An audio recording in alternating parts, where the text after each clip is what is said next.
ನಮಸ್ಕಾರ friend. Karnataka power corporation ಲಿಮಿಟೆಡ್ನಲ್ಲಿ ಖಾಲಿ ಇರುವ ಹುದ್ದೆಗಳಿಗೆ ನೇಮಕಾತಿಯನ್ನು ಮಾಡಿಕೊಳ್ಳಲು ಅಧಿಸೂಚನೆಯನ್ನು ಹೊರಡಿಸಲಾಗಿದೆ. ಸೊ ಅದರ ಸಂಪೂರ್ಣ ಮಾಹಿತಿಯನ್ನು ನಾವು ಇದರಲ್ಲಿ ಈ ವಿಡಿಯೋದಲ್ಲಿ ಹೇಳಿಕೊಡ್ಬೇಕಂತ ಮಾಡಿದ್ವಿ.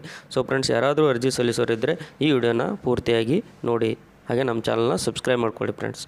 ಓಕೆ, ಈಗ ಹುದ್ದೆ ಹೆಸರೇನಪ್ಪ ಅಂದರೆ ಕಿರಿಯ ಸಹಾಯ ಅಧಿಕಾರಿ. ಸೊ ಫ್ರೆಂಡ್ಸ್, ಕಿರಿಯ ಸಹಾಯಕ ಅಧಿಕಾರಿಗೆ ಯಾರಾದರೂ ಅರ್ಜಿ ಸಲ್ಲಿಸೋರಿದ್ದರೆ ಇದನ್ನು ನೀವು ಅಪ್ಲೈ ಮಾಡ್ಬೋದು, ಈ ಅರ್ಜಿನ ತುಂಬಿ. ಓಕೆ, ವಿದ್ಯಾರ್ಹತೆ ಏನಪ್ಪ ಅಂದರೆ ಈ ಪದವಿಗೆ ನೀವು ಯಾವುದೇ ಪದವಿಯನ್ನು ಹೊಂದಿದ್ರು, ಡಿಗ್ರಿಯನ್ನು ಪಾಸ್ ಮಾಡಿದರೆ ನೀವು ಇದನ್ನು ಅಪ್ಲೈ ಮಾಡ್ಬೋದು ಫ್ರೆಂಡ್ಸ್, ಇದನ್ನು ಯೂಸ್ ಮಾಡ್ಕೊಳ್ಳಿ. ಓಕೆ, ನೆಕ್ಸ್ಟ್ ಬಂದುಬಿಟ್ಟಪ್ಪ ಅಂದರೆ ಅರ್ಜಿಯ ಮೊತ್ತ ಎಷ್ಟಪ್ಪ ಅಂದರೆ SC ST ಮಹಿಳೆ ಮತ್ತು PW ಅವರಿಗೆ 250 ರೂಪಾಯಿ ಇದ್ದರೆ ಅಭ್ಯರ್ಥಿಗಳಿಗೆ 500 ರೂಪಾಯಿಯನ್ನು ನೀವು ಅರ್ಜಿ ಸಲ್ಲಿಸೋಕ್ಕೆ ಕಟ್ಟಲೇಬೇಕಾಗುತ್ತದೆ. ನೀವು ಫಾರ್ಮ್ನ ಫಿಲಪ್ ಮಾಡಿ. ನೆಕ್ಸ್ಟ್ ಅಪ್ಪ ಅಂದರೆ ನೀವು ಆನ್ಲೈನ್ ಮುಖಾಂತರ ಅರ್ಜಿ ಹಾಕಬೇಕು. ಓಕೆ, ವಯೋಮಿತಿ ಎಷ್ಟಪ್ಪ ಅಂದರೆ ನೀವು 20 ರಿಂದ 38 ವರ್ಷದ ಯಾರಾದರೂ ಇದ್ದರೆ ಸೊ ಫ್ರೆಂಡ್ಸ್ ಇದನ್ನು ಅವರು ಅಪ್ಲೈ ಮಾಡಿ. ಓಕೆ, ಅದು ಬಂದುಬಿಟ್ಟು ನೆಕ್ಸ್ಟ್ ಏನಪ್ಪ ಅಂದರೆ ನೇಮಕಾತಿಯನ್ನು ಹಂತ ಯಾವ ರೀತಿ ಇರುತ್ತಪ್ಪ ಅಂದರೆ ಫಸ್ಟಿಗೆ ನಿಮ್ಮ ಲಿಖಿತ ಪರೀಕ್ಷೆನ ನಡೆಸಲಾಗುತ್ತದೆ.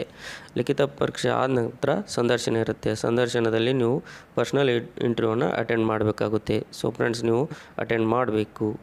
ಓಕೆ, ನೆಕ್ಸ್ಟ್ ಬಂದುಬಿಟ್ಟಪ್ಪ ಅಂದರೆ ಇದರ ಕೊನೆಯ ದಿನಾಂಕ 22 ಏಪ್ರಿಲ್ 2019 ಅರ್ಜಿ ಸಲ್ಲಿಸಲು ಕೊನೆಯ ದಿನಾಂಕ ಆಗಿರುತ್ತದೆ. ಓಕೆ, ನೀವು ಇಷ್ಟರೊಳಗಾಗಿ ನೀವು ಅರ್ಜಿಯನ್ನು ಫಿಲಪ್ ಮಾಡಿ ಎಕ್ಸಾಮ್ಗೆ ರೆಡಿ ಆಗಬೇಕಾಗಿ ಕೇಳಿಕೊಳ್ಳುತ್ತೇನೆ. ಓಕೆ ಫ್ರೆಂಡ್ಸ್, ನೆಕ್ಸ್ಟ್ ಅಪ್ಪ ಅಂದರೆ ಗೆಳೆಯರೇ, ಈ ಮಾಹಿತಿ ನಿಮಗೆ ಇಷ್ಟವಾಗಿದ್ದರೆ ಇದನ್ನು ನಿಮ್ಮ ಸ್ನೇಹಿತರೊಂದಿಗೆ ಹಂಚಿಕೊಳ್ಳಿ. ಹಾಗೂ ನಮ್ಮ ಇನ್ನೂ ಹೆಚ್ಚಿನ ವಿಡಿಯೋಗಾಗಿ ಇಂದು ನಮ್ಮ ಚಾನಲ್ನ ಸಬ್ಸ್ಕ್ರೈಬ್ ಮಾಡ್ಕೊಳ್ಳಿ. Okay friends.